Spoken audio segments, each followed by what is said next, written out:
Tuesday, that means we are live here at Social Taco in Homewood. Lantern Roberts, Pat Smith, the mayor, Don hanging out already. Conrad Van Order, Molly Robinson along momentarily. Pat, how are you on this beautiful yet hot, it's still summertime Not as humid, but yeah, day? I'm doing good. Doing good. Won both my NFL picks last night. Good for you. Yeah, I'm good. Very happy about that. Back in the saddle. Very much so. Conrad's Yankees killed me last night. Had them in a 3-team. They lost to the Twins. How do you lose to the Twins? I think it's the first time in that franchise's history that they've ever beaten the Yankees, so I'm sorry that was last night, Pat. It could have been tonight.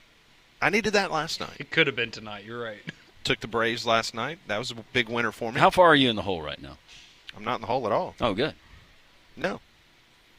And from a college football standpoint, thanks for that crazy money line of the Florida State-Alabama game, pretty much bankrolled for the rest of the season. So I'm good.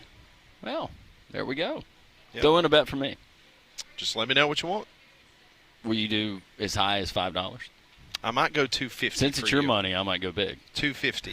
250? 250. Work my way up? 250. We'll see how you do at 250. That sounds good. Then we'll kind of, ramp it up a little bit. I got a solid lock for the weekend. Do you really? Yeah. Yep. Is it your MAC game of the year? It's not my MAC game of the year. Oh. From what I've seen in the MAC, minus a couple of teams, I think I'm going to stay away from the MAC this year. Well, the thing of it is the MAC's playing all those money games right now. You can't really base a lot on that. You got to wait till Tuesday nights. I would put a couple of these MAC teams in the region that you guys play in 7A. Okay. And see how they fare. All right. I don't think that they would win the region. It's a tough region. That's for sure. Yeah. Last night in the NFL, don't know how much of the second game a lot of you were able to stay up and watch, but Chargers look good, man. They've won 2 games in their division. Kansas City getting out to a slow start. Chargers looking pretty decent. Herbert had a good night. So, yeah, man, Chargers look for real. Game before, you had the Bucs beating the Texans 20-19, and Baker Mayfield, man, fourth quarter, 11-play, 80-yard scoring drive in the final 2 minutes. That was impressive. So, big win for the Bucs. They start out 2-0 on the season, and both of those wins on the road. So that's even bigger for the Tampa Bay Bucs. So they're 2-0, and the Chargers 2-0. You know, after watching Baker Mayfield in one of those, was it quarterback where he went undercover, or was it? Yeah. Was it Eli Manning's deal? I can't remember. No, he did it once, I believe. I can't remember where he did it. Anyways, he went through the whole experience as a fan, went through the tour of the stadium and all of that, and then it became time for fans to take their stab at throwing a football, and then that's when the whole reveal happened. But just watching Baker Mayfield in that light, I really like the guy.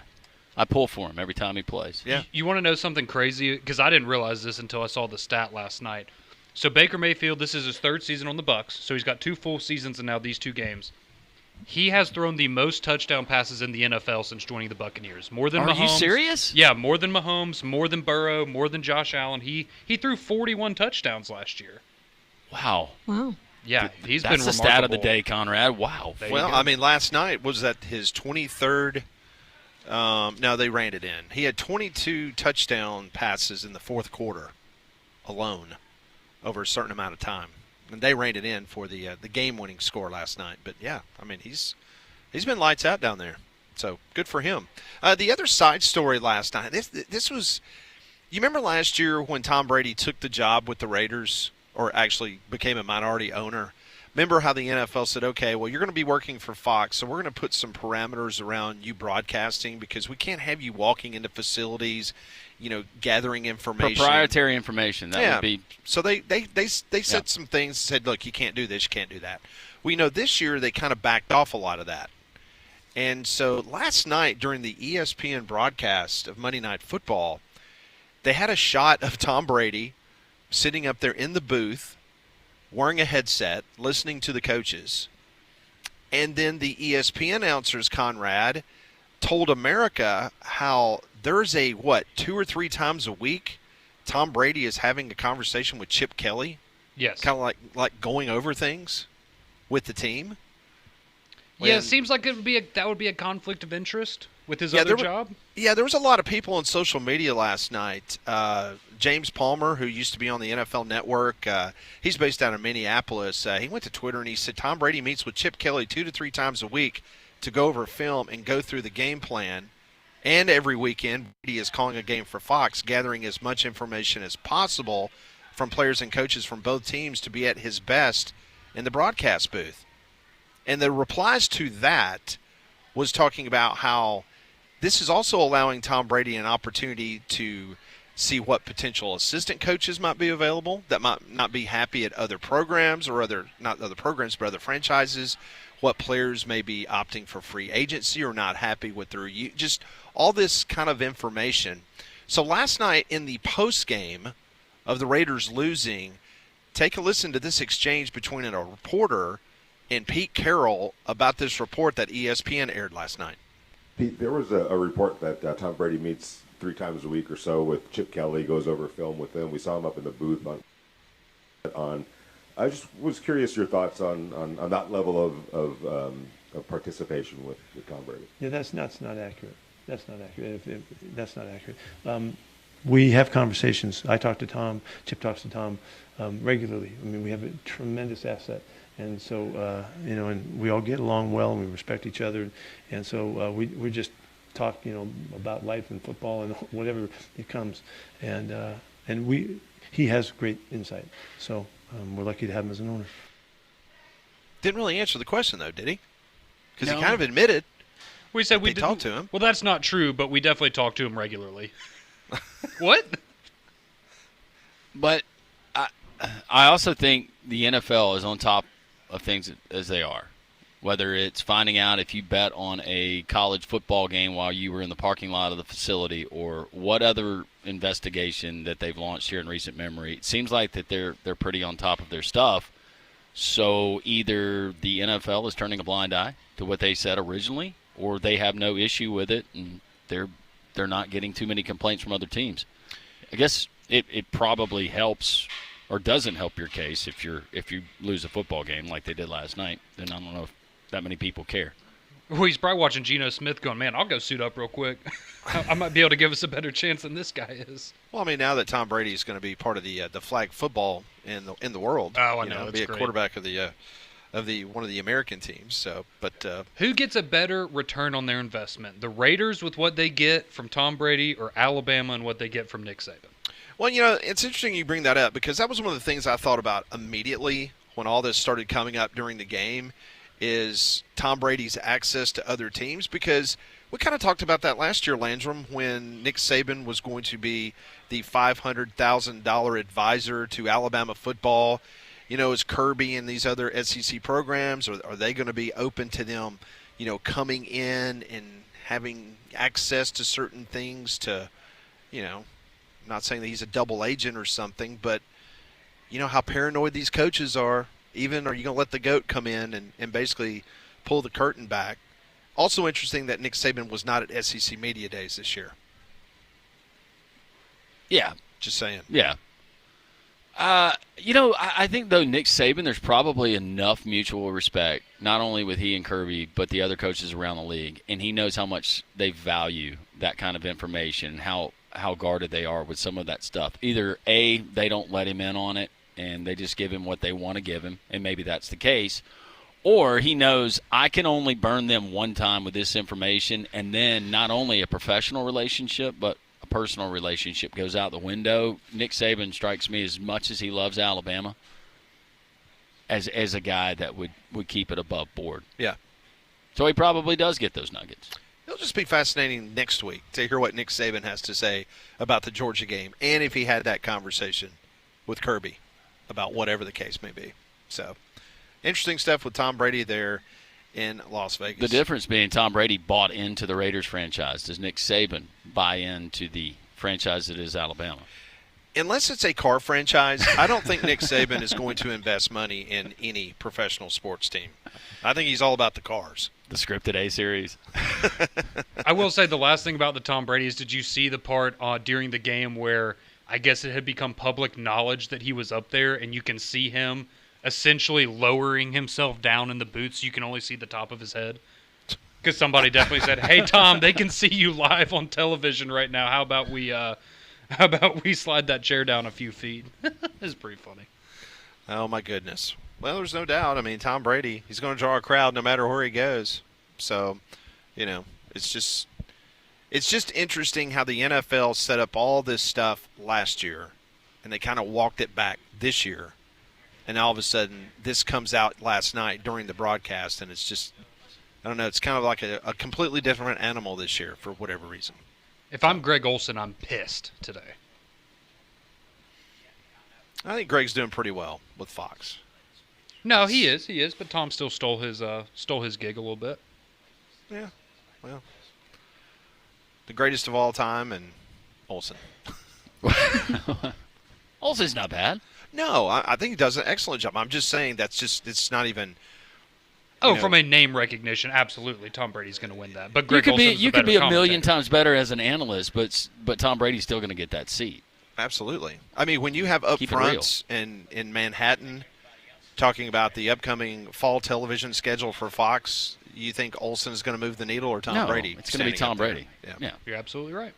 So, but I know many people like to tune in at this time every single Tuesday and hear Mike Griffith from the AJC and DogNation.com. Because Georgia's off this week, just like Alabama is off, Kirby's schedule and meeting with the media and the players' availability, it has changed. So Mike is unavailable today and tomorrow, but he will be on this program on Thursday. So we'll talk to him on Thursday about Tennessee and Georgia from the weekend and then kind of ramp things up. And then he'll be back at his customary Tuesday time slot, which will be next Tuesday during this time. But we still have a lot of football we're going to talk about, including Bill Bender from the Sporting News. He's going to join the program in just a few moments, and we'll get his take on the national college football scene. Our friend Nick Kelly from AL.com covers the Alabama Crimson Tide. He's going to be here with us from 10:30 until 11. He's going to talk a little about Alabama's off week and what he has seen the last couple weeks as the Tide gets ready to face the Georgia Bulldogs. Tyler McComas, good friend of the program, from KREF Radio in Norman, Oklahoma. He will join the show at 12 noon. He was in Philadelphia over the weekend for that big game between Temple and Oklahoma. And we'll talk about Jackson Arnold returning back to Norman this weekend. And Dimitri Ravanos will be on the program at 1 o'clock. So, Molly, we got a lot going on this Tuesday. I know you're going to join us out here in just a little while here at Social Taco. Yeah, I'm really excited. I'll be out there soon. Also, as we know, the Alabama heat and humidity can be brutal, but don't let it affect your home and family. Keep them comfortable with an affordable Trane cooling system. They've been recognized as America's most trusted brand for 11 consecutive years, and they're the official cooling partner here at Jock. So go and find a comfort specialist near you at Trane.com. We are live at Social Taco. Bill Bender from the Sporting News joins us next on Three Man Front.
It is 10:16. Welcome back. This is Three Man Front on Jocks, live at Social Taco. It's Taco Tuesday. Come on by and see us. Doors open up at 11 o'clock. Joining us now on the Higginbotham Hotline, he covers college football all over these great United States of America. Bill Bender from the Sporting News joins us now. Bill, I hope you're doing well on this beautiful day here in the Deep South.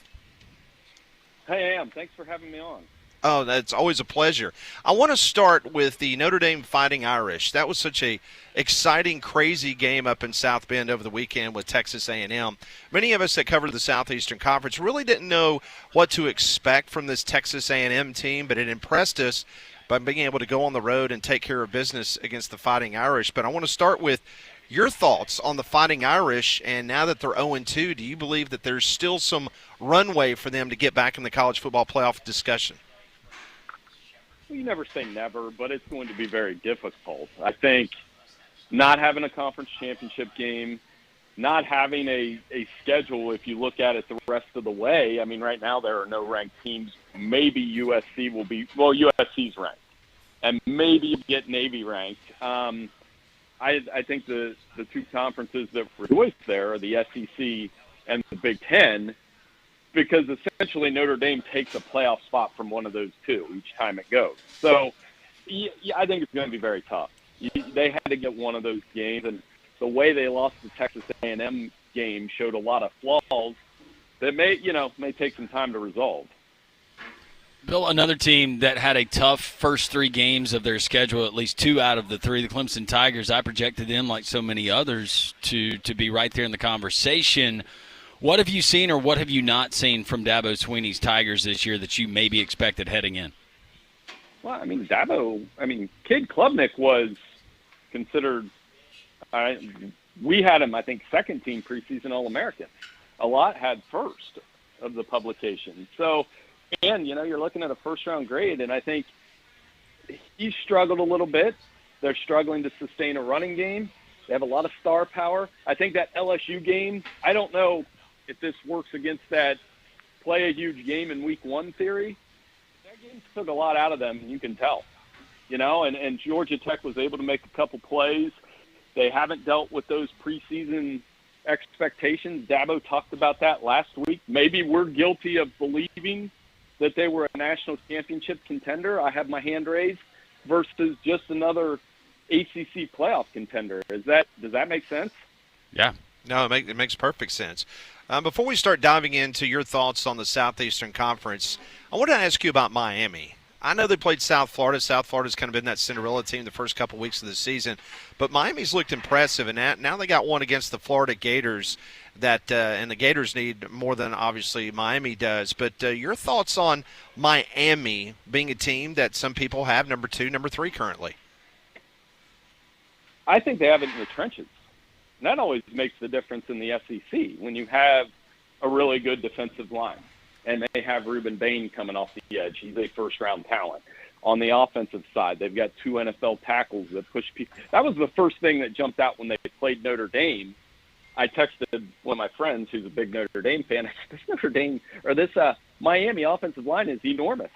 These guys are huge, and they're pushing people around a little bit. Carson Beck's been very efficient in that offense, and they run the ball well. So Mario's got it going, and they should be the top-ranked team in the ACC. This Florida game will be very interesting to see how they respond to that. They obviously handled them last year, and in a couple weeks, who knows? We may have a Florida State and Miami matchup that we all care about, and it's been a few years since we can say that. Bill, high expectations again for this particular team, the Texas Longhorns. Long way to go, but so far I think a lot of people underwhelmed with what they've seen. What are your thoughts on Texas now versus maybe a few weeks ago? Well, I mean, we're all overreacting to Arch, and, is he injured? Is he this? Is he that? I just think he's learning on the job, and it's a tough job, and he does need to improve his accuracy. Again, week one, I was there at the Ohio State game, and Ohio State's got the best defense in the country. So, I mean, how much are we going to penalize him for that? Now, how he played against UTEP last week, that's probably fair game. They're supposed to beat UTEP. The one thing they do have going in their favor is that defense is elite. and will continue to be elite, and that's going to help them when they get in the SEC grind. But the offense needs to find a gear. If they don't do that on some level against Sam Houston this week, I would be concerned going into that SEC schedule that starts with Florida. By the way, who made Florida's schedule? That would be their third straight top 10 opponent. Yeah. That's brutal.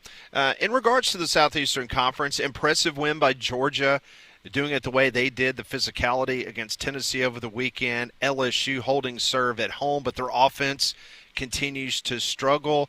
In regards to the pecking order in the Southeastern Conference right now, Bill, where would you have Georgia and LSU? Well, you better not ask that first question to Brian Kelly in the press conference then about their offense. I won't. I did watch that. He had a he had a point. I mean, they did win the game, and everything Brian Kelly does gets over magnified, and they are winning. So I saw his apology the next day, so I think we're good there. I keep saying, imagine different we're talking about Georgia if Tennessee makes that field goal. We're talking about the empire crumbling and can they keep up with the offenses. But I got to give Kirby Smart credit. They never wavered. I thought he took timeouts at the right time. They adjusted after the first quarter barrage. And did you have any doubt in overtime that first play was going to be like a power sweep to Frazier? And he gets down to the 4. So I still have Georgia 1. And I think Gunnar Stockton showed some clutch throws. And then I have LSU 2. And 3 is an open discussion. If you want to say Oklahoma, fine. You know what? If you want to say Vanderbilt, fine. I mean, they've had a great first month. In this state, we talk a lot about Alabama and Auburn. Naturally, from what you've seen from those two for the first 3 games, is stock back up for Kalen DeBoer and the Crimson Tide? And your thoughts heading into this week on Hugh Freeze and the Tigers so far? Yeah, what an opportunity for Auburn here to play Oklahoma again, for Jackson Arnold. And can they protect him enough to make some plays on the outside? And can they get after John Mateer, who has thrown a couple interceptions? But in general, Oklahoma has played well. Of the games between ranked teams this weekend, I think I'm most excited about that one, to see what Jackson Arnold and this Auburn offense does next, and can they win down there. And then Alabama, I mean, you got to give, again, Kalen DeBoer, I was piling on him after week 1. Everybody was. And they've responded the last 2 weeks. Ryan Williams looked amazing. That flea flicker screenplay was cool. And here we go. But it's on the road.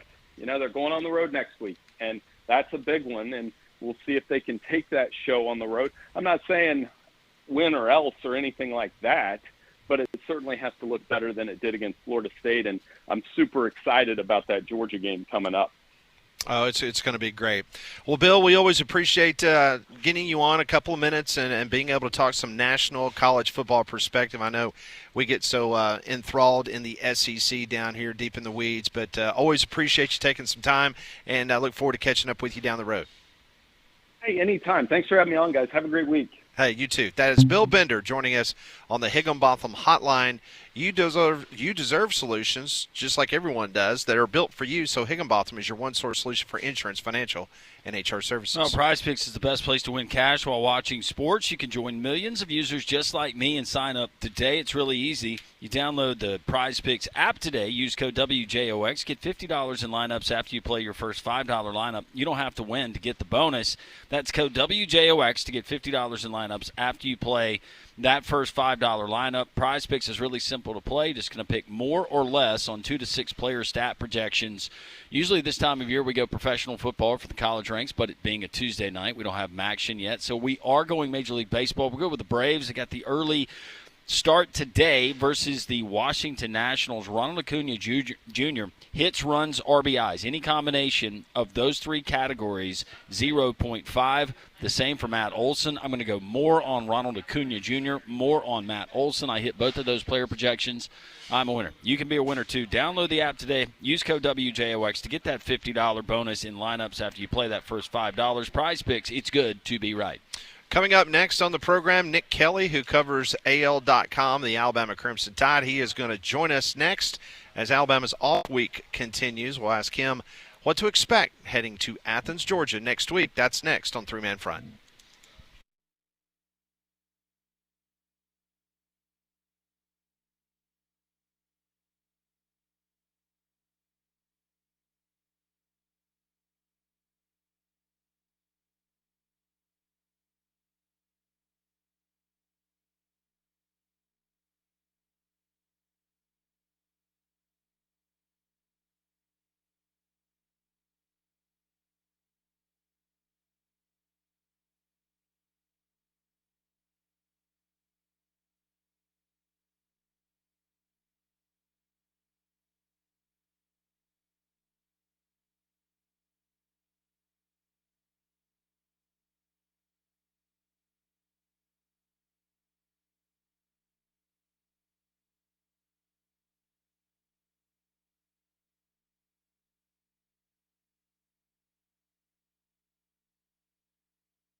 It is 10:30. You know, we are 100 days away from Christmas.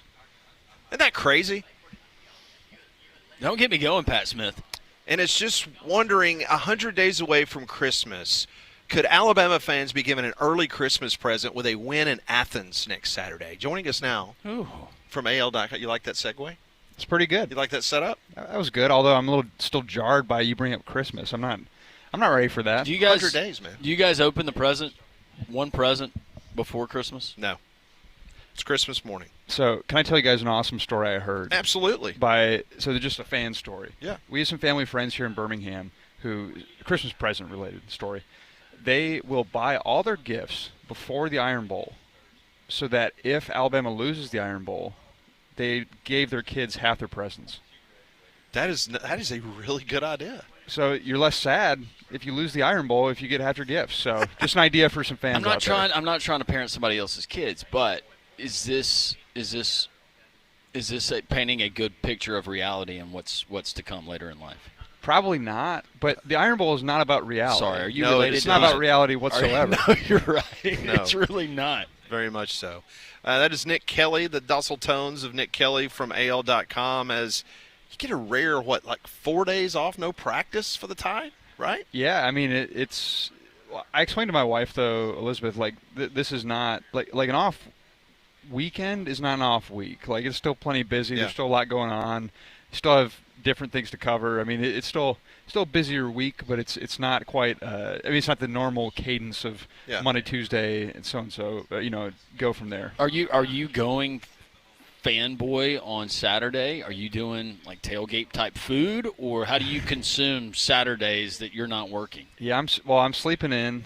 I'm probably going to try to eat something good. I don't know that I'm a tailgate, but I'm definitely going to sit back and enjoy. I mean, I love the open weekend as a beat writer because you can actually sit back and watch all the games. Because when you're covering one team, which I love doing, but it's tough because you don't really get to, depending on when they play, you don't get to watch a whole lot of other games. I'm right there with you, Nick, because I do the same thing, and I've already got my weekend planned next weekend. We got the bye week, we got the off week, and I know how every hour of that Saturday is going to be spent. Yeah, I got Tennessee though this weekend, right? Yeah. Is that here or is that? Or, I mean, that would be That'd there. be fantastic if it was Yeah. a protective stadium, but no, it's a I'm sure they'll be in a jovial mood after what happened last weekend. I can imagine so. I mean, Rocky Top is a tough place to play. Like I've been there covering two different teams, and each time, I mean, it really is. Alabama fans cover years, but it really is an awesome environment for college football. Well, Landrum has been given the assignment by Three Man Front that he is going to take an extra camera, and he's going to take pictures of all those illegal speakers that they have down on the field. I'm not touching that. We had enough discourse around that last year. I didn't see many Georgia media covering that this last week, but of course they won, so maybe they didn't feel the need to. No need. I mean, that was an impressive win. Georgia. Not to segue too much to the Alabama-Georgia, but Gunnar Stockton, I had a lot of questions about him, and he really looked good. I mean, I'm not saying he's winning the Heisman now, but I think he made some throws in that game. I talk about not being able to watch other games. I did have, while I was working in the Bryant-Denny media room, I had on my tablet, I had that game pulled up, but I mean, he was making some throws, just like, wow, that's not a game manager type throw. So I was impressed by him. He strikes me as a gamer, a grinder. He's tough as nails. We saw that last year, just putting his body on the line. But what he showed me on Saturday was big moments. He's cool with it. Give him the football. He might be 13 of 28 with a couple of picks going into that drive, but he seems like he's that guy that's just going to rise to the occasion when those big moments arise. Yeah, he's kind of that cool as a cucumber kind of personality. Yeah. Really. I mean, I don't know if you guys interact with him at all at media days, but he had a different personality. It was kind of, I can't think of a better word than strange, but it was different in terms of just his overall vibe. It was very chill. It was very relaxed, almost like too relaxed. Yeah. Like, do you need some coffee, man? Like what's going on? But I think that carries over to how he plays. I mean, he's just a very, I think, just confident, relaxed guy. So, yeah, I mean, if Alabama gets up big, I don't think he's going to panic. Yeah. You said something before you came on the air, and I think that's what a lot of Alabama people were looking for the last 2 weeks. It was a palate cleanser. That's the way that you put it to me in regards to Alabama getting back to work, doing the little things, dominating the opposition, and that's definitely what they did the last 2 weeks. Yeah, I don't think that – I mean, fans know that these are not going to be the best teams they face. But at the same time, you still like to see touchdowns. You still like to see interceptions. You still like to see plays made. And after the way Florida State went, I think good plays were just a welcome presence or something that people wanted to see. And so I think the response to that was good, and I think people were starting to believe a little bit more and feel a little bit better about, okay, they can still do these things. Not worrying about the opponent so much as just, okay, they can score, they can run an offense. So, because after week 1, it kind of felt like, oh, man, are they going to be able to do it? Are they going to be able to run the ball when they have to against a good defense like we're going to see in a week and a half? I'm not sure. I think the Georgia matchup's going to be tough because, Jam will probably be back, but this guy had a collarbone injury. At running back, you're not playing punter coming back from a collarbone injury. You're taking hits. So I don't know that he's going to come back in full force, and they need him. They need him back. Kevin Riley's been actually a really nice surprise and been really, I think, a solid player. But you look at Georgia, the strength of their defense is more their run defense so far. Their pass defense is not as good. So yeah, you want to be able to run some, but there are times where Alabama's running play action against Wisconsin where they had no running game, but they were still running it and it was still working. Right. So I don't know that Alabama has to have a super successful running game. Of course, fans would feel better if they could, and of course they'd like to have both that work well, but I think against Georgia on the road it's going to be tough to run the football, especially with Jam not necessarily up to 20 carries or something like that.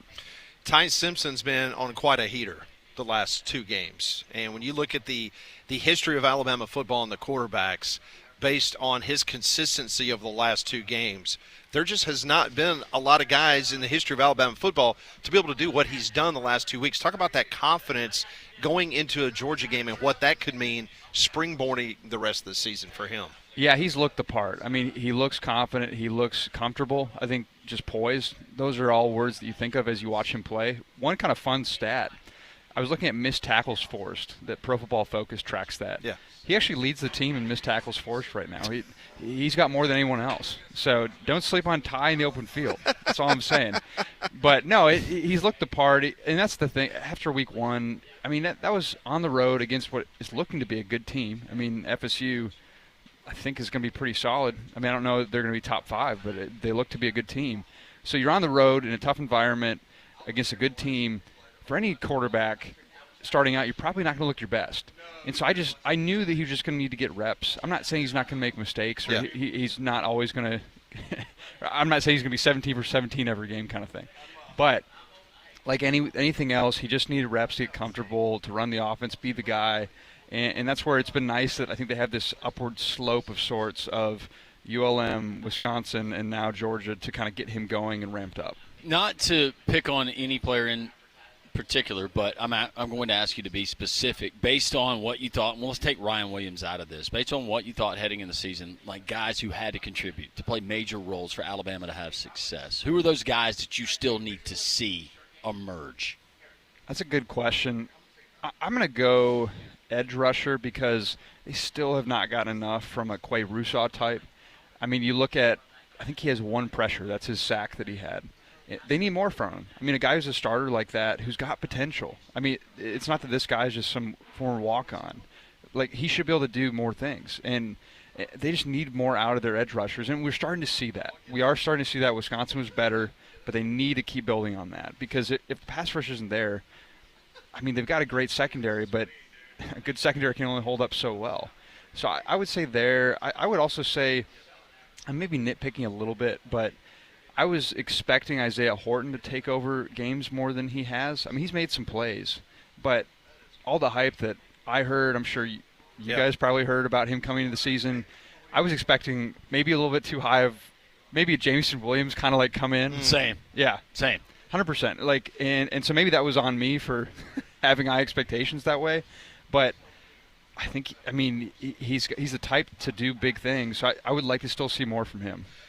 Not making excuses for him, but do you believe because of Ryan Williams' absence in the Florida State game by his productivity and then being out the next game, that maybe that's what's lending to Horton maybe not being able to get going, because that would be another piece of the puzzle that would help Obviously, defense is kind of concentrate on something else besides him. I'm just spitballing. But. Yeah, I mean, possibly. I mean, that's what's fascinating with this receiver group is there's so many dynamics to it and so many different guys who can do things. And that's the good thing is even if, say, Horton doesn't reach Jameson Williams' level of productivity, they've got other dudes. I mean, they've got other guys playing. I mean, I'm fully on the Jeremy Bernard hype train. I mean, he's been fantastic. I mean, he's a guy who has 0 drops. And one thing that when I did a story on him during camp. He told me that he works the jugs machine 3 to 4 times a week, and each time he catches about 200 passes.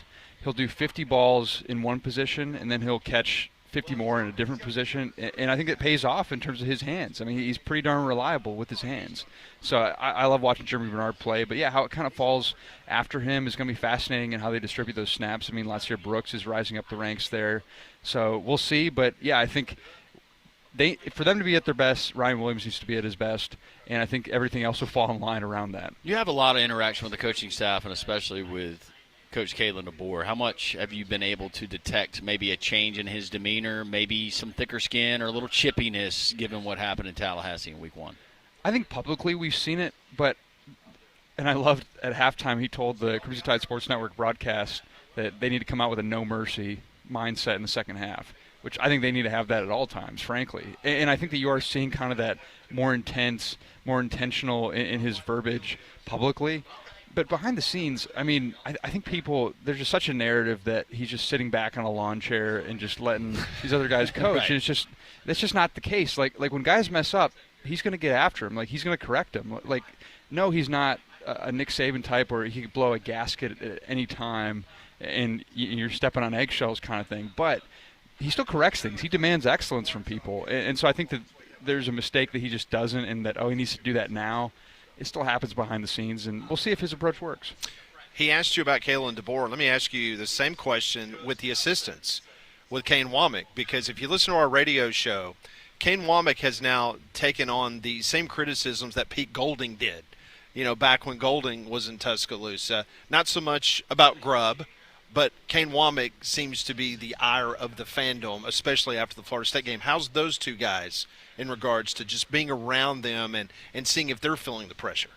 Yeah, I mean, you can't help but feel the pressure, but I don't think it's just outside. I mean, Kane knew that was not good enough in week 1. I mean, he knew that effort was not good enough. And even as you hear him speak about how they've played, what they've done, I mean, he talked to Mobile yesterday. He was at something down there just yesterday, and just talking about like you don't sense that they're like satisfied, and that sounds cliche maybe, or that sounds coach speaky, but I feel more than ever that they're quick, whether it's him, whether it's the players, being like, yeah, we did this well, but like we got to keep doing this. Like there's a lot of that right now, and I think that Kane is sensing that, and he's certainly not satisfied where he's at.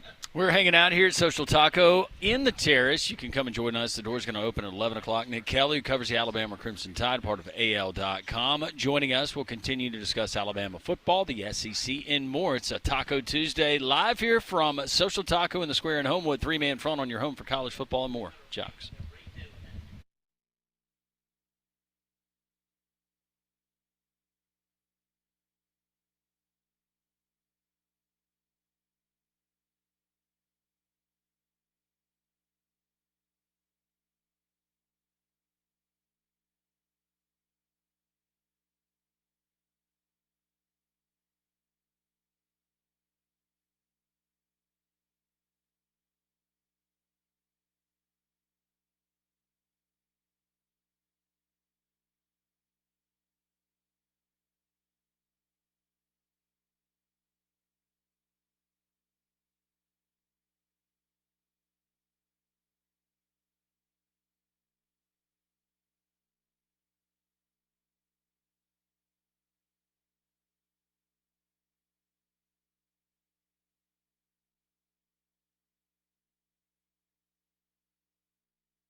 A few more minutes with Nick Kelly from AL.com, covers the Alabama Crimson Tide. So, Nick, you will have this weekend off to kind of watch some SEC football, but just that 30,000-foot view of the conference right now, do you see one team that's head and shoulders above everybody else, or you think this is going to go down to the wire in November? I think it's going down to the wire, but there are some teams that I'm really liking right now. I mean, Oklahoma, I think I was high on them coming in, and I'm not trying to be like, hey, I was right. But, like, so far, I mean, they've really looked good. I mean, Mateer has looked really impressive. And, I mean, Georgia's in the mix again. Of course, Arch Manning in Texas, that's kind of a uncertainty right now. I'm not ruling him out completely yet. But as of right now, it hasn't looked as good as I think some folks thought it would look. So, I mean, LSU's, I think, good. I'm still not sold on that offense. Don't tell Brian Kelly. Because well, it's running the ball, Nick. Yeah, that's – Did you see that play, the last play that they had offensively? They busted off 51 yards. Solved all their problems. Yeah, right? that's it. That sold me on the offense. No, Garbage yards late in the game. Now, did that remind you of Nick Saban at all? It kind of did, but like I genuinely felt like Brian Kelly was just having an outburst just to have an outburst. Saban's were more calculated, at least in my view. Right. Like he had a reason more for it. I think Brian was just kind of annoyed and he was being defensive. Well, how much do you think, though, it was, because you've been on the other end of that, how much of it was he would have responded in a different way had the question not been that question immediately after winning a football game? I think he would have responded better. I mean, my approach in a situation like that, because it's a fair question. I mean, is absolutely fair. They had they forced 5 interceptions and their offense scored, 13 points? Yeah. So you absolutely should have more points than 13 when your defense plays that well. So what I would do, because at least for Alabama's situation, is you kind of raise your hands post-game and they call on you type of deal. I don't know how it works at LSU, but I would at least – I wouldn't raise my hand right away. I'd be kind of like, all right, then I'm going to raise it so that I don't get – so they don't pick me first. Right. And if I did get picked first, I would probably ask something else because, yeah, it doesn't feel right.